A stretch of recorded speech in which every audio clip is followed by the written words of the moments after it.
Hello everyone and welcome back to the channel. Of course I am here with a new video regarding the two big trades that happened earlier today with Tobias Harris to Philadelphia for essentially cap space, but we'll get into that. And also a Thon Maker for Stanley Johnson. So Maker will go to Detroit and Stanley Johnson will go to the Milwaukee Bucks. So I'll start with the big one, Tobias Harris to Philly. So this was a bit of a shocker to me. I did not expect Tobias Harris to be traded. But I do see their logic. I didn't know he was on the trade market.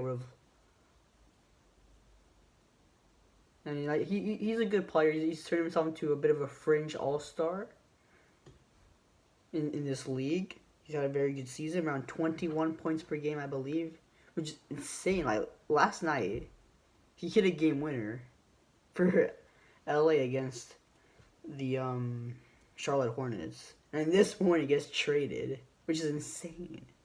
Because I think he's been traded 5 times in 8 years, something ridiculous like that. Damn. But either way, here we are. He is going to Philadelphia with Boban Marjanovic and Mike Scott.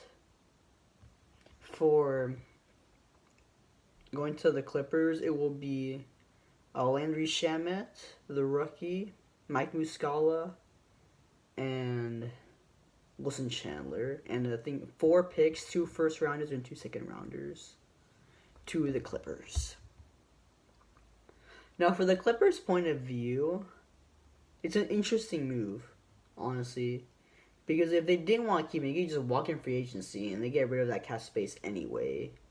But this way, they do get 2 first-rounders and a couple more, and 2 second-rounders. So that's good, getting some nice assets there. I do like Landry Shamet. He's a nice, cheap rookie. Has become a bit of a sharpshooter. I do like him. Can become a bit of a J.J. Redick type. Or, Danny Green maybe, a little worse defensively. But, he's just a sharpshooter. Can go out there, make plays. I like him off the bench. Could be a starter. And has starter potential, I mean. And then Muscala was having a pretty solid season from what I saw from him. He's also pretty cheap and just a solid role player. So, he's just a solid piece. Wilson Chandler, I mean, he was having a pretty good season. He was a starter for Philadelphia. I mean, those 2 pieces I don't really care about too much. They're just like nice rotational pieces. Shamet is a nice building block to put on with Shea Gilgeous-Alexander's having a hell of a rookie season. And honestly, I do like the picks. But for the Clippers, I do not love this trade. I feel like they probably could have gotten more. But I do see their reasoning. Get those picks, get Shamet. And honestly, the main reason of this is for cap space. They will go after Kawhi or Jimmy Butler or Kyrie. Anthony Davis can be on as a free agent. I just broke my pen. So I see what they are doing here. And getting some nice building blocks with those picks. So even if they don't get a star in free agency, which I could definitely see them getting someone. They do have nice pieces. Nice young pieces to move into the future, which I do like. Now, obviously, Lou Williams is very good. I think he's 26 years old, somewhere around there. So he's still relatively young, getting into his prime. So, I mean, solid. Clippers look solid. They're pretty much, they're out of the playoffs right now. Like, they're just like, they just pretty much looked at the picture, and they're like, okay, if we make the playoffs, we'll be an 8th or 7th seed. We'll be on the first round. There's no point to them. And so, trade Tobias Harris to Philly, get picks, get a nice rookie in Shamet, and, probably be lottery bound. So they'll have 3 first-round picks, which is hella good. So I think it's actually a good move looking back on it. First time when I heard it, I did not think it was a good move. Thought they could have gotten more.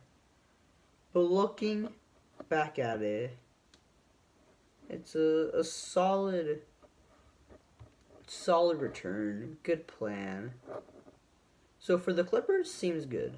I'm good. I'm good with what the Clippers are doing here. I don't know if they won the trade per se, but I feel like this is quite one of those trades where both teams win, at least in the short term. But on to Philly.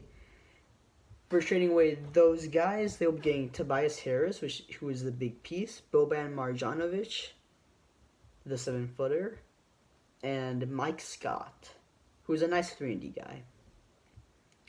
So for the Sixers, I did not expect this at all. But this is a pretty good move. This really, I think this jumps them over Toronto, honestly. Because they're more explosive, better on defense now. They probably won't have they probably won't have home court against Raptors or Milwaukee or maybe even Boston. But I mean, just looking at their starting lineup, that's insane. That is insane. You have Ben Simmons at point, JJ Redick, the sharpshooter. You got Jimmy Buckets, Tobias Harris at the 4, and Joel Embiid at the 5. That's probably the second, maybe third best starting lineup in the league. I really Golden State easily. And then I like Boston's. Milwaukee's okay, and then Toronto's is solid. But damn, just a hell of a lot of star power. Like, you got 4 stars. At least. I mean, Tobias probably a fringe star, but I was thinking that he's still like a star, like top 40 in the league, let's say. At least. And you got JJ Redick out there spacing the floor. And I love the move, honestly. This is not what I was expecting, but chemistry could be tough here. You have to integrate a brand new player into the starting lineup and two rotational pieces in Boban and Mike Scott. So chemistry could be a bit of an issue to start.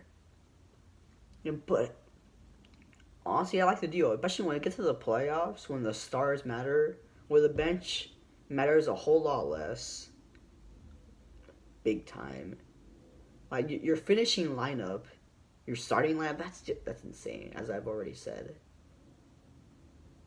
But I do not love their bench, per se. I mean, they gave up Muscala, who was a big piece. Chandler was a starter. And Shamet, who was having a really good season. Just being a sharpshooter out there. But, I mean, I like that they're getting Boban, because they did need to address their center/front court rotations. And I think Boban's probably better than Muscala. And this is good because, like, essentially what I saw on a YouTube video earlier is now the Sixers essentially have 2 big-time 7-footers for 48 minutes. They got Boban and Embiid. So that's huge for them. And Max Scott is even nice, like I said, nice 3-and-D guy in limited minutes. So I think that is solid there. I do like that. Really, in the playoffs, I'd still take Milwaukee in the series, but I think they can beat Toronto. And Boston's the wild card here to me. But they figure it out. I don't think anyone can beat them. But they have not yet done that as much as I would like them to. They have not been consistent enough. But, I mean, this could very well backfire. I mean, chemistry could not work, and this could fall apart in the playoffs. And they could lose Butler and Harris. I mean, the plan is obviously to keep Butler and Harris and try to build that depth, which I do not love for Philly.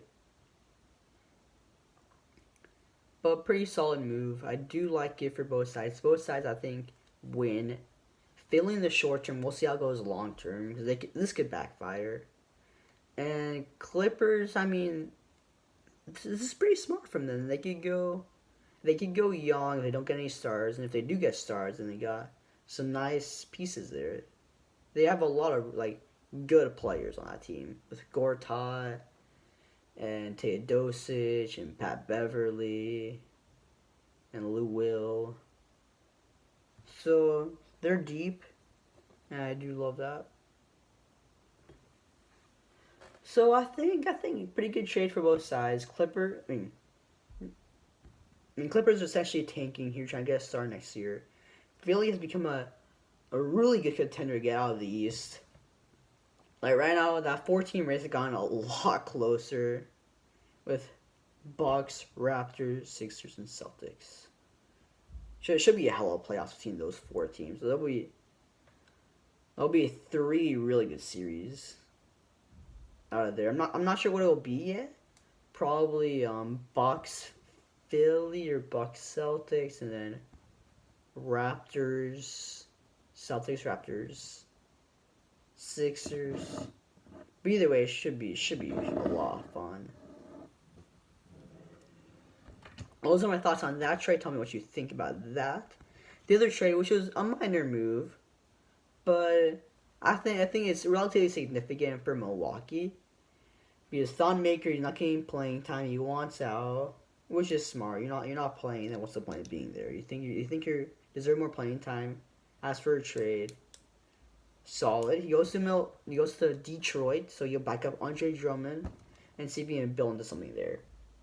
Now for the Bucks, Pistons like this deal. You got a backup center, and he will try to prove his potential, prove what he can do to back up Drummond. And I hear he's got some nice range, so that's pretty good for them. So I think that's solid return. And Stanley Johnson looking to get out anyway, I believe. I think my Spurs were interested in him, but couldn't really work out a deal. So this just makes the Bucks get rid of a player that they did not really want, that did not want to be there. The player, yes, he might leave next year, but a nice rotational piece. He's a pretty good defender. It just makes him even a longer, more athletic, deeper team. So yeah, this helps him out. Pretty good move there. Also, there's another trade that I'll just bring up here. It was like 10-ish minutes ago, where they got Otto Porter traded to Bulls. I think that's a good move for them.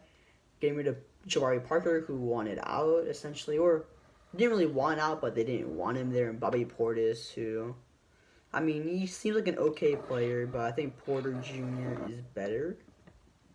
So yeah, it's another nice young player to help out the squad with Levine and Chris Dunn and Lauri Markkanen. But yeah, I feel like these are all pretty good trades, pretty small trades, except for Tobias Harris' move. But yeah, those are my main thoughts. Tell me what you think. Comment section below. Like, share, subscribe. Comment below, all that. And of course, thank you for watching.